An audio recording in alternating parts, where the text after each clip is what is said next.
নিরাপত্তা উপদেষ্টা মহোদয় জনাব খলিলুর রহমান উনি যাচ্ছেন এবং আমাদের অতিরিক্ত সচিব ডক্টর নাজনীন কাউসার চৌধুরী উনিও যাচ্ছেন। তো আমরা আমাদের লিখিত অবস্থান সেখানে নিয়েই সেখানে আলোচনা হবে। আপনারা জানেন যে প্রত্যেকটা চুক্তির উপরে খসড়ার উপরে বিস্তারিত আলোচনা হয়। সেই আলোচনায় আমরা আমাদের অবস্থান তুলে ধরব। আমাদের অবস্থান অবশ্য তাদেরকে জানিয়েছি। তো তারপরে তারা এই তারিখ দিয়েছেন এবং 31 তারিখেও তারা একটা সভা ওখানে থাকতে ঠিক করতে পারেন এবং আশা করি যে এর মধ্যে আমরা তাদের দিক থেকে, বিশেষ করে যেহেতু আমরা এনগেজড আছি, আমরা তাদের সাথে আলোচনায় যুক্ত আছি, কাজেই যে 1 তারিখের যে সময়সীমার কথা আপনারা জানেন বা আপনারা বললেনও, সেটা হয়তো আমাদের জন্য অ্যানাউন্সমেন্ট তার মধ্যেই হয়ে যাবে, অথবা আমরা কন্টিনিউ করতে চাই। উপদেষ্টা, আমাদের মাননীয় উপদেষ্টা যাচ্ছেন, আমি যাচ্ছি, আমাদের খলিলুর রহমান স্যার যাচ্ছেন, বিশেষ করে উনি আমাদের নিরাপত্তা উপদেষ্টা, উনি যাচ্ছেন এবং আমার অফিস থেকে অ্যাডিশনাল সেক্রেটারিও একজন যাবেন। আমরা কালকে সন্ধ্যায় রওনা করব।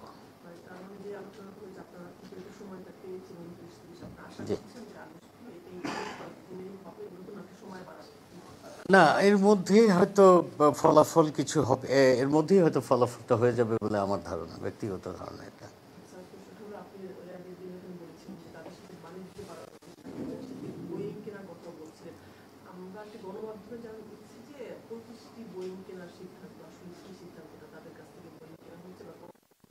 দেখেন, বোয়িং এটা কিন্তু এই বিজনেসটাকে যুক্তরাষ্ট্র সরকার করে না, বোয়িং কোম্পানি করে।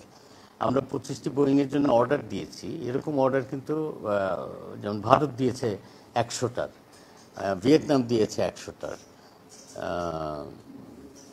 ইন্দোনেশিয়া দিয়েছে 50টার, এরকম বিভিন্ন দেশ দিয়েছে। এখন বোয়িং কোম্পানির ক্যাপাসিটি অনুযায়ী কিন্তু তারা এগুলো সরবরাহ করবে। কাজে সরবরাহতে তো ডেফিনেটলি অনেক সময় নেবে।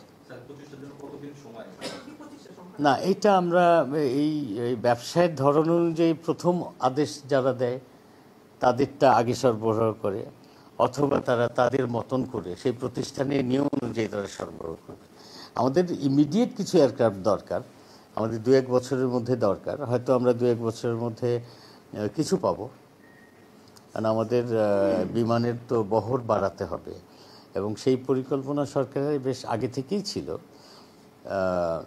নতুন করে আমরা এবছরে এই রেসিপ্রোকাল ট্যারিফ ইস্যুতে আমরা আবার নতুন করে তাদেরকে এই আদেশগুলো, আগে 14টা ছিল, পরে 25টা করেছি। এছাড়া আপনারা জানেন যে আমরা গম ক্রয়ের জন্য তাদের সাথে চুক্তি করেছি। আমাদের সয়াবিন যারা আমদানি করে, ওইটা প্রাইভেট সেক্টরে, তারাও প্রচেষ্টা নিচ্ছে সয়াবিন যুক্তরাষ্ট্র থেকে অধিকারে আমদানি করার চিন্তা করছে এবং সেজন্য তারা বসবে। আমরা যখন ইউএসটিআর-এর সাথে আলোচনায় বসবো তখন আমাদের আপনার ব্যক্তি খাতের যে ব্যবসায়ীরা তারাও বসবেন ওই সমস্ত অ্যাসোসিয়েশনের সাথে। তো আশা করি যে সেখানে তাদের মধ্যেও একটা সমঝোতা হবে এবং সয়াবিন কেনার, তুলা কেনার প্রসঙ্গ আগেই আমরা যোগাযোগ করে প্রায় চূড়ান্ত করেছি। তুলা আমরা এখনও সেখান থেকে আমদানি করি। ধরেন 3 বছর আগে আমরা প্রায় $1.8 বিলিয়ন তুলা আমদানি করতাম, ওটা কমে গেছে।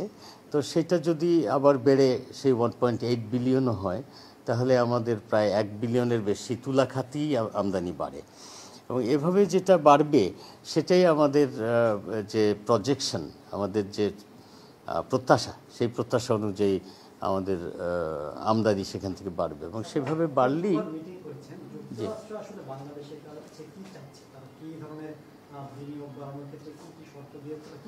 না, বিনিয়োগের প্রস্তাব, বিনিয়োগের শর্ত আছে চুক্তির মধ্যে, বিনিয়োগ বিষয়টা আছে, কিন্তু বিনিয়োগ বাড়ানোটা তাদের প্রধান উদ্দেশ্য না। আপনারা এই 2রা এপ্রিলে যখন ঘোষণা হয়েছে তখনই আমাদের সবার কাছে ক্লিয়ার হয়েছে যে সারা পৃথিবীর সাথে যুক্তরাষ্ট্র 1.3 ট্রিলিয়নের বাণিজ্য ঘাটতি আছে তাদের বিপরীতে, তাদের বিপক্ষে। তো সেইটা অন্যান্য দেশ, তাদের সাথে যারা বাণিজ্য ব্যবসা করে সে সমস্ত দেশ যদি একটু বর্ধিত হারে তাদের দেশ থেকে আমদানি করে তাহলে তাদের বাণিজ্য ঘাটতি কমে, এটা তাদের উদ্দেশ্য। এবং এই বাণিজ্য ঘাটতি কমানোর জন্যই কিন্তু তারা এই রেসিপ্রোকাল ট্রেডটা ইম্পোজ করেছে পৃথিবীর 154টা দেশ বা তারও বেশি দেশের উপরে। তো উদ্দেশ্যটা তাদের বাণিজ্য ঘাটতি কমানো। স্যার, আমরা যে যুক্তরাষ্ট্র থেকে গম বা অন্যান্য গুলো আনছি জিনিসপত্র, আমরা তো এখন যাদের থেকে আনছি, তো সেক্ষেত্রে কি তাদের সাথে আমাদের সম্পর্কের কি কোনো ঘাটতি হতে পারে কিনা? যেমন গম আমরা এই দেশ থেকে আনছি বা অন্যান্য জিনিসপত্র। স্যার, একটু সাপ্লিমেন্ট করি যে যুক্তরাষ্ট্র থেকে গম আনলে আসলে খরচটা কি হবে? কারণ গম মানে যতদিন শেষে আমরাই আসলে রুটি খাই বা যা করি না কেন, কোনো তো আমাদের আসলে খরচের বোঝা কতটা বাড়বে সেটা একটু জানতে চাই। দেখেন, আমাদের সরকারি খাতে 1 মিলিয়ন টনের মতন গম আমদানি হয়, আর বেসরকারি খাতে হয় প্রায় 8 মিলিয়নের মতন। আমাদের মোট 9 মিলিয়নের মতন গমের চাহিদা আছে। এখানে কখনোই একটা দেশ থেকে বা ইউক্রেন থেকে বা রাশিয়া থেকে পুরো গমটা আনা হতো না। আগেও ইউএস থেকে গম আমদানি হয়েছে, বাংলাদেশে হতো, সবসময় আমদানি হয়।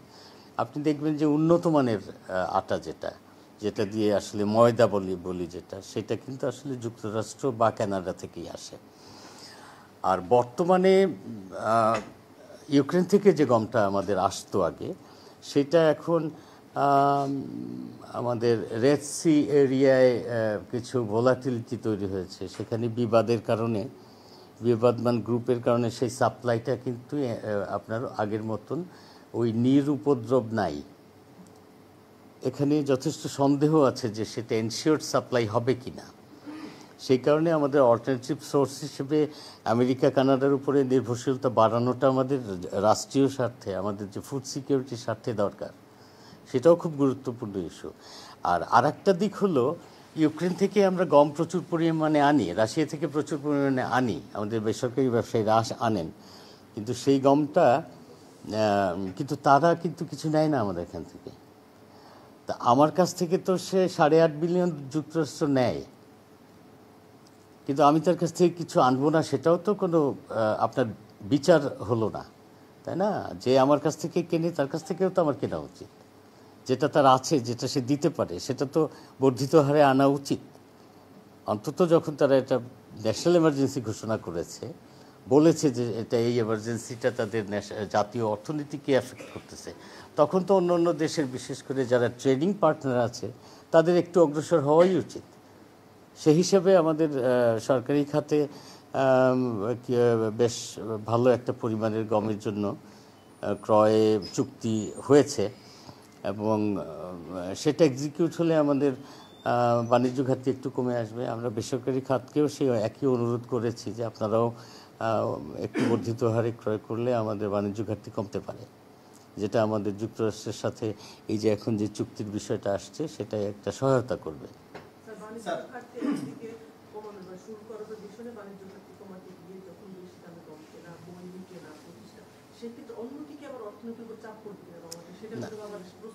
না, বোয়িং তো একসাথে আর ওগুলো কেনা হচ্ছে না। আপনি অর্ডার দিলে কত বছরে পাবেন সেগুলো। গত বছরে সারা বছরে যুক্তরাষ্ট্র 12টা এয়ারক্রাফট ডেলিভারি করেছে সারা পৃথিবীকে।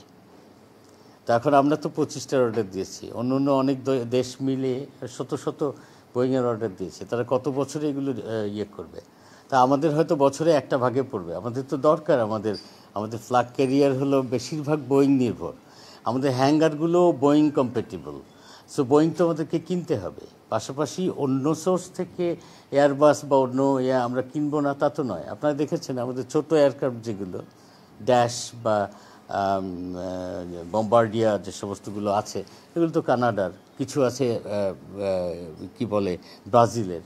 তো আমরা অন্যদের কাছ থেকেও কিনছি, শুধুমাত্র তার কাছ থেকেই কিনবো এই কথা তো বলা হয়নি।